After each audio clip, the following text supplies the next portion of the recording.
মই মনোৰঞ্জন তালুকদাৰ বৰ্তমানে সৰভোগ সমষ্টিৰ বিধায়ক। এইবাৰ লোকসভা নিৰ্বাচনত ৩ নম্বৰ বৰপেটা লোকসভা আসনত মোক ভাৰতৰ কমিউনিষ্ট পাৰ্টি মাৰ্ক্সবাদী প্ৰাৰ্থী হিচাপে প্ৰখ্যাত কৰিছে। মই প্ৰথমতে সকলোকে ৰঙালী বিহুৰ আগতীয়াভাৱে ওলগ যাচিলো। কেইদিনমান পিছতে ৰঙালী বিহুত আমি সকলো মতলীয়া হম। কিন্তু নিৰ্বাচন যেতিয়া আহিছে, এই নিৰ্বাচনত জনসাধাৰণৰ মাজলৈকে অহা আৰু নিজৰ বক্তব্য কি কাৰণত আমি প্ৰতিদ্বন্দ্বিতা কৰিছো, আমাৰ কি উদ্দেশ্য লক্ষ্য, তাক তুলি ধৰাটো আমাৰ নিতান্ত প্ৰয়োজন। জনসভা আমি নিশ্চিত কৰিম নমিনেশ্যন দিয়াৰ পিছত। আজি বিভিন্ন ঠাইত আমি জনসাধাৰণৰ লগত চাহ চিনাকি হোৱাৰ বাবে আহিছো। কিছু বিশেষ দীঘলীয়া বক্তব্য মই নাৰাখো, কিন্তু দুটামান কথা আহিছো যেতিয়া মই কব বিচাৰিছো। এইবাৰৰ নিৰ্বাচন যথেষ্ট গুৰুত্বপূৰ্ণ নিৰ্বাচন, কাৰণ এই নিৰ্বাচনে নিৰ্ধাৰণ কৰিব আমাৰ দেশৰ সংবিধানখন ধৰ্ম নিৰপেক্ষ সংবিধান হিচাপে থাকিব নে নাই, আমাৰ দেশৰ গণতান্ত্ৰিক ব্যৱস্থাটো থাকিব নে নাই, এই কথাও নিৰূপিত হব। কাৰণ ইতিমধ্যে আপোনালোকে জানিছে বা শুনিছে, ভাৰতীয় জনতা পাৰ্টিৰ নেতা অনন্ত কুমাৰ হেগড়ে, তেওঁ প্ৰখ্যাত নেতা, তেওঁ ইতিমধ্যে ঘোষণা কৰিছে ভাৰতীয় জনতা পাৰ্টি যদি 2/3 সংখ্যাগৰিষ্ঠতা পাই পেলাই জয়ী হয়, ভাৰতবৰ্ষৰ সংবিধানখন তেওঁলোকে সলনি কৰি দিব। ধৰ্ম নিৰপেক্ষতাৰ যিটো সাৰমৰ্ম সংবিধানত আছে, তাক তেওঁলোকে বিশ্বাস নকৰে, এই সাৰমৰ্ম তেওঁলোকে সলনি কৰিব। এইটো আমাৰ দেশৰ কাৰণে যথেষ্ট গুৰুত্বপূৰ্ণ বিষয়, কাৰণ আমাৰ দেশখনত এটা ধৰ্মৰ মানুহ বসবাস নকৰে। হিন্দু সংখ্যাগৰিষ্ঠ হয়, কিন্তু ইয়াতে 20 কোটি ইছলাম ধৰ্মী মানুহ বসবাস কৰে, 4 কোটি খ্ৰীষ্টান ধৰ্মাৱলম্বী মানুহ বসবাস কৰে, বুদ্ধ, জৈন আৰু অন্যান্য ধৰ্মৰ মানুহ ইয়াত বসবাস কৰে। এনেকুৱা এখন দেশত ঐক্য ৰক্ষা কৰা, মানুহৰ মাজত সম্প্ৰীতি ৰক্ষা কৰাৰ একমাত্ৰ উপায়টো হৈছে সেইখন দেশ ধৰ্ম নিৰপেক্ষভাৱে পৰিচালিত হব লাগিব। স্বাধীনতাৰ পৰৱৰ্তী সময়ত আমাৰ দেশৰ সেই সময়ৰ নেতাসকলে আম্বেদকাৰৰ নেতৃত্বত যিখন সংবিধান তৈয়াৰ কৰিছিল, এই সংবিধানত ধৰ্ম নিৰপেক্ষতা মূল বিষয় হিচাপে আছে, তাৰ সাৰমৰ্ম আছে। কিন্তু আজি যদি তাক সলনি কৰি দিয়া হয়, দেশৰ কাঠামো চেঞ্জ হৈ যাব আৰু দেশখনত সাম্প্ৰদায়িক দিগবাস্প বিয়পি পৰিব। এনে কাৰণতে আমি ভাৰতীয় জনতা পাৰ্টিক এইবাৰ পৰাজিত কৰাৰ কাৰণে নিৰ্বাচনত অংশগ্ৰহণ কৰিছো। অন্য কাৰণো আছে। ভাৰতীয় জনতা পাৰ্টিৰ চৰকাৰে যি আৰ্থিক নীতি গ্ৰহণ কৰিছে, এই আৰ্থিক নীতিয়ে আমাৰ দেশৰ মানুহৰ নাভিশ্বাস তুলিছে, জীৱন নিৰ্বাহ দুৰ্বিবহকৈ হৈ পৰিছে। নিত্য প্ৰয়োজনীয় সামগ্ৰী মানুহে কিনিব নোৱাৰা অৱস্থালৈকে তাৰ দাম বৃদ্ধি হৈছে। অন্য ক্ষেত্ৰতো অৰ্থনৈতিক ক্ষেত্ৰত মানুহৰ জনমূৰি আয় যথেষ্ট কমিছে। কোভিড পৰিস্থিতিত -23 লৈকে আমাৰ জনমূৰি আয় গৈছিল। এনে অৰ্থনৈতিক নীতিয়ে আমাৰ দেশৰ কেইজনমান কৰ্পৰেটক সাংঘাতিকভাৱে ধনী কৰিছে। বিশ্বৰ ধনী মানুহৰ তালিকাত আমাৰ দেশৰ 2জন পুঁজিপতিৰ নাম সোমাইছে, আদানী আৰু আম্বানী। আৰু এই চৰকাৰখনে আমাৰ দেশৰ ৰাজহুৱা প্ৰতিষ্ঠানসমূহ পানীৰ দৰত এই আদানী আৰু আম্বানীক গতাই দিয়াৰ কাৰণে ব্যৱস্থা গ্ৰহণ কৰিছে। আমাৰ অসমৰে লোকপ্ৰিয় গোপীনাথ বৰদলৈ বিমানপথ আদানীক লিজত দিয়া হৈছে 50 বছৰৰ কাৰণে, 92 বছৰৰ কাৰণে। এনেধৰণে আমাৰ ৰেল বিভাগৰ পৰা 1500 ৰেলগাড়ী এতিয়া তেওঁলোকক চলাবলৈ দিয়া হৈছে। অন্য লাভজনক উদ্যোগ ইতিমধ্যে পানীৰ দৰত বিক্ৰী কৰাৰ ব্যৱস্থা কৰা হৈছে। তাৰ ফলত কৰ্পৰেটৰ সম্পদ বৃদ্ধি হৈছে, আমাৰ সাধাৰণ মানুহ আজি সাংঘাতিক দুৰৱস্থাৰ মাজত পৰিছে। আনফালে তাৰ উপৰি আমি সদ্যহতে যিটো কথা স্পষ্ট হৈছে, ভাৰতীয় জনতা পাৰ্টি নিজকে নিকা পাৰ্টি বুলি কয়, মানুহৰ মাজত এনেকুৱা এটা ভাৱমূৰ্তি দিবলৈ চেষ্টা কৰে তেওঁ নিকা আনকি আমাৰ দেশৰ প্ৰধানমন্ত্ৰী চিঞৰি চিঞৰি কৈছিল 14 চনত না খাওঁগা না খানে দুংগা, মই নাখাওঁ কাকো খাবও নিদিওঁ। কিন্তু এতিয়া যেতিয়া ইলেক্ট্ৰনেল বণ্ডৰ কথা পোহৰলৈকে আহিছে, মানুহৰ চকু কপালত উঠিছে। 17 চনৰ পৰা ইলেক্ট্ৰল বণ্ডৰ আইনৰ ব্যৱস্থা কৰি কোম্পানীবিলাকৰ পৰা গোপনে চান্দা লোৱা, ষ্টেট বেংকত বন কাটি পেলাই চান্দা লোৱাৰ ব্যৱস্থাটো ভাৰতীয় জনতা পাৰ্টীয়ে কৰিছিলে। আমি তাৰ বিৰোধিতা কৰিছিলো। আমাৰ পাৰ্টিৰ নেতা সীতাৰাম য়েচুৰীয়ে সুপ্ৰিম কোৰ্টত কেছো কৰিছিল। কেছ কৰাৰ পিছত সুপ্ৰিম কোৰ্টে এই ব্যৱস্থাটো বাতিল কৰি দিছে, বেআইনী বুলি কৈছে, আৰু ষ্টেট বেংকক নিৰ্দেশ দিছে ইমান দিনে কোনে কাক কিমান টকা দিলে তাৰ তালিকা সম্পূৰ্ণভাৱে প্ৰকাশ কৰিব লাগিব। ষ্টেট বেংকে হহ কৰিছিল, জুন মাহত দিম বুলি কৈছিল নিৰ্বাচনৰ পিছত, কিন্তু সুপ্ৰিম কোৰ্টে 24 ঘণ্টাৰ ভিতৰত সেই তালিকা প্ৰকাশ কৰিবলৈ দিয়াত আজি সেই তালিকা প্ৰকাশিত হৈছে। আৰু তালিকা ওলোৱাৰ পিছত দেখা গৈছে ভাৰতবৰ্ষৰ মানুহে তাজ্জুব মানিছে যে এই ভাৰতীয় জনতা পাৰ্টি, যিটো পাৰ্টিৰ নিকা পাৰ্টি বুলি কয়, এই পাৰ্টিটো কি ভয়ংকৰ কাণ্ড কৰিছে। আপোনালোকে জানে আমাৰ ৰাজ্যৰ মুখ্যমন্ত্ৰী মাননীয় হিমন্ত বিশ্ব শৰ্মাই আশোক চান্দাদেৱী বুলি তাৎসল্য কৰে, চান্দাদেৱী। কিন্তু আজি ওলাই পৰিছে যে আজি ইলেক্ট্ৰল বণ্ডৰ জৰিয়তে ভাৰতীয় জনতা পাৰ্টীয়ে 9,000 কোটি টকা বিভিন্ন কোম্পানীৰ পৰা গ্ৰহণ কৰিছে। বামপন্থী হিচাপে CPM, CPI আৰু CPIML বাহিৰে অন্য ৰাজনৈতিক দলেও টকা কিছু গ্ৰহণ কৰিছে, কিন্তু তাৰ লায়ন শ্বেয়াৰ ভাৰতীয় জনতা পাৰ্টীয়ে 9,000 কোটি টকা তেওঁলোকে বিভিন্ন কোম্পানীৰ পৰা গ্ৰহণ কৰিছে।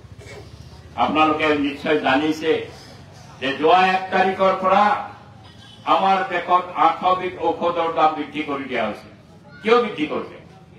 কাৰণ এই তালিকাত আছে আমাৰ ঔষধ উৎপাদন কৰা কোম্পানী ফাৰ্মাচিউটিকেল ইণ্ডাষ্ট্ৰীৰ পৰা 1,000 কোটি টকা ভাৰতীয় জনতা পাৰ্টি চান্দা হিচাপে গ্ৰহণ কৰিছে। আমাৰ কবলৈ লাজ লাগে। আজি বিজেপি হিন্দুত্বৰ কথা কয়, বিৰাট হিন্দু ৰাষ্ট্ৰ প্ৰতিষ্ঠাৰ কথাও কয়, কিন্তু তেওঁলোকে পাকিস্তানৰ কোম্পানীৰ পৰা টকা লৈছে। আমাৰ দেশৰ গৌমাংস ৰপ্তানি কৰা কোম্পানী, এই গৌমাংস ৰপ্তানি কৰা কোম্পানীৰ পৰা টকা লৈছে, আৰু সেই সকলো টকাৰ পৰিমাণ হৈছে 9,000 কোটি টকা। আজি কেজৰিৱালক লিকাৰ পলিচিত টকাৰ লেনদেন হোৱা বুলি জেলত সোমাইছে, কিন্তু আমি আশ্চৰ্য হৈছো 9,000 কোটি টকা লোৱা ভাৰতীয় জনতা পাৰ্টিৰ সভাপতি এতিয়ালৈকে এৰেষ্ট কৰা হোৱা নাই। কিয়? তেওঁক এৰেষ্ট কৰিব লাগিছিল। তেওঁ 9,000 কোটি টকা অসৎভাৱে ইলেক্ট্ৰল বণ্ডৰ জৰিয়তে গ্ৰহণ কৰিছে। এনেধৰণে দেশখনক জাহান্নামৰ পথলৈকে নিব খোজা, কাৰণ মানুহৰ যিটো দুৰ্ভোগ বাঢ়িছে, এই চৰকাৰক আজি গাদিচ্যুত কৰাৰ এটাই সুযোগ, সেইটো নিৰ্বাচন। আৰু এই নিৰ্বাচনত আমি ভাৰতীয় জনতা পাৰ্টিক পৰাজিত কৰি পেলাই কেন্দ্ৰত এখন গণতান্ত্ৰিক ধৰ্ম নিৰপেক্ষ চৰকাৰ প্ৰতিষ্ঠা কৰাৰ কাৰণে অংশগ্ৰহণ কৰিছো। এই কথাটো সহজ নাছিল। যোৱা 19 চনত হৈ যোৱা লোকসভা নিৰ্বাচনত মাত্ৰ 39% ভোট পাই পেলাই বিজেপি 302খন আসন পাইছিল। ভোট পাইছিল 39%। 61% মানুহে ভাৰতীয় জনতা পাৰ্টিক সমৰ্থন কৰা নাছিল, তথাপি বিজেপি জিকিছিল। কেনেকৈ? 61% মানুহৰ ভোট বিভিন্ন ৰাজনৈতিক দলৰ বিৰোধী পক্ষৰ দলৰ মাজত ভাগ বতৰা হৈছিল, ফলত তেওঁলোকে জিকিছিল। এইবাৰ সেইকাৰণে পূৰ্বৰে পৰা 26টা ৰাজনৈতিক দলে ইণ্ডিয়া গঠন কৰি পেলাই ভোট যাতে বিভাজিত নহয়, মেক্সিমাম যাতে ভোট বিজেপি বিৰোধী ভোট একত্ৰিত কৰিব পৰা যায়, এক জাগাত পেলাব পৰা যায়, তাৰ কাৰণে চেষ্টা চৰিত্ৰ কৰি ইণ্ডিয়া গঠন কৰিছে। কিন্তু ভাৰতীয় জনতা পাৰ্টি বহি নাথাকে। এই যে ইলেক্ট্ৰল বণ্ড যোগে হাজাৰ কোটি টকা গ্ৰহণ কৰিছে, সেই টকাৰে তেওঁলোকে টেলিভিছন চেনেল কিনি পেলালে, খবৰৰ কাগজ কিনি পেলালে, এটা বিৰাট প্ৰচাৰ ইণ্ডিয়াৰ বিৰুদ্ধে কৰিলে, আৰু 2-4জন নেতাক ভয় খুৱাবৰ কাৰণে ইডি জাপি দিলে, CBI জাপি দিলে, কেজৰিৱালক এৰেষ্ট কৰিলে, ঝাৰখণ্ডৰ মুখ্যমন্ত্ৰীক এৰেষ্ট কৰিলে।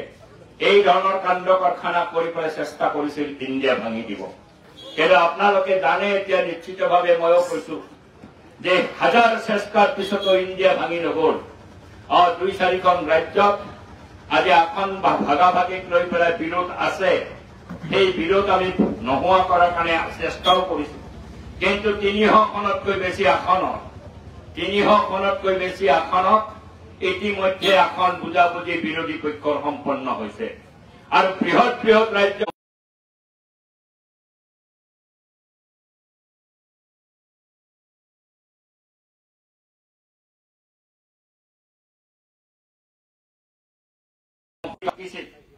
এই বিহাৰত যোৱাবাৰ আপোনালোকে জানে বেগুচৰাই কানহায়া হাৰি গৈছে। কাৰণটো আছিল যে বামপন্থী আৰু আৰজেডিৰ মাজত বুজাবুজি হোৱা নাছিল আৰু কংগ্ৰেছো আছিল। ফলত বিজেপি জিকি গৈছিল। এইবাৰ কিন্তু নীতিশ কুমাৰ আগতে ইণ্ডিয়াত আহি পেলাই পুনৰ আজি বিজেপিৰ হেঁচাত কি লোভত নাজানো তেওঁ এনডিএত গুচি গৈছে। যোৱাবাৰো তেওঁ এনডিএত আছিল।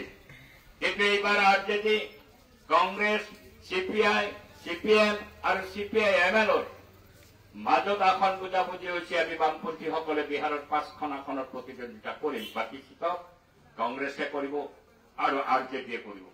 আজি তাৰ ঐক্য গঢ়ি উঠিছে। তাৰ ফলত পাটনাত বিশাল সমাৱেশ ঐতিহাসিক সমাৱেশ পাটনাত হৈ গৈছে। মহাৰাষ্ট্ৰত 48খন আসন আছে।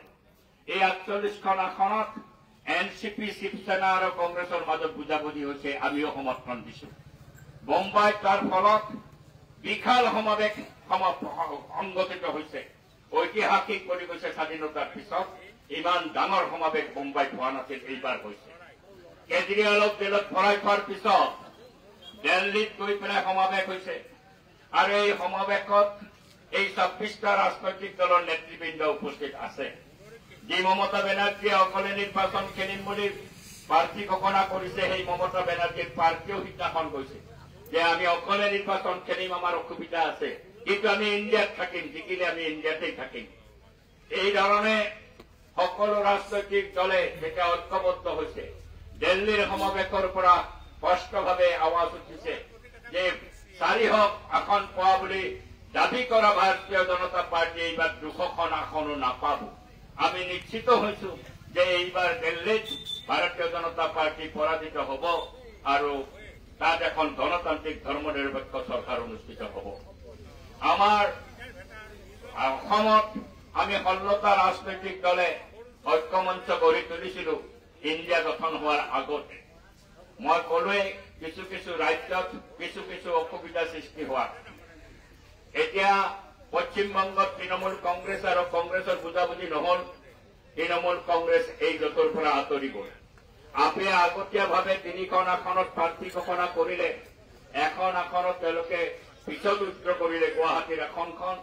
কিন্তু ডিব্ৰুগড় আৰু তেজপুৰত তেওঁলোকে আগতেই প্ৰাৰ্থী ঘোষণা কৰাত আপো বিৰোধী জোঁটত নাথাকে। আমি এই দুটা দলক বাদ দি পেলাই 14টা দল একেলগে থাকিলো। আমি প্ৰাৰ্থী বাছনি কৰিলো। ডিব্ৰুগড়ত লুৰিণ জৌকিক প্ৰাৰ্থিত্ব দিয়া হল। 14টা দলে আমি প্ৰাৰ্থিত্ব দিছো। কিন্তু বৰপেটা লোকসভাত আমি 14টা দল থাকিব পৰা নাই। আমি 13টা দল আছো। ৰাইজৰ দল আছে আমাৰ লগত, ভাৰতৰ কমিউনিষ্ট পাৰ্টি মাৰ্ক্সবাদীৰ সপক্ষে, জাতীয় পৰিষদ আছে, অজিত ভূঞাৰ সংগ্ৰামী মঞ্চ আছে, NCP আছে, CPI আছে, ফৰৱাৰ্ড ব্লক আছে। এই দলবিলাক আজি ভাৰতৰ কমিউনিষ্ট পাৰ্টি মাৰ্ক্সবাদী পাৰ্টি মোকেই তেওঁলোকে সমৰ্থন আগবঢ়াইছে। কিন্তু কংগ্ৰেছ দলে দুৰ্ভাগ্যজনকভাৱে ইয়াতে প্ৰাৰ্থী দিছে। আমি কংগ্ৰেছক প্ৰাৰ্থিত্ব উঠাই লোৱাৰ কাৰণে আবেদন জনাইছো। আমি প্ৰাৰ্থীয়ে আবেদন জনোৱাই নহয়। আমাৰ অসমৰ বিবেক স্বৰূপ ডক্টৰ হীৰেন গোহাঁইৰ নেতৃত্বত 77জন বুদ্ধিজীৱীয়ে কংগ্ৰেছ দলক উকুলি চিঠি দিছে যে বৰপেটা লোকসভাত আপোনালোকৰ প্ৰাৰ্থী উঠাই লওক, যাতে ঐক্য গঢ়ি উঠে আৰু অসমত ভাৰতীয় জনতা পাৰ্টীক পৰাজিত কৰাৰ কাৰণে আমি পদক্ষেপ ল'ব পাৰো। আমাৰ বৰপেটা লোকসভাত আমি নাজানো কংগ্ৰেছে প্ৰাৰ্থী উঠাই ল'ব নে নলয়। আমি আশা কৰিছো তেওঁলোকে উঠাই ল'ব।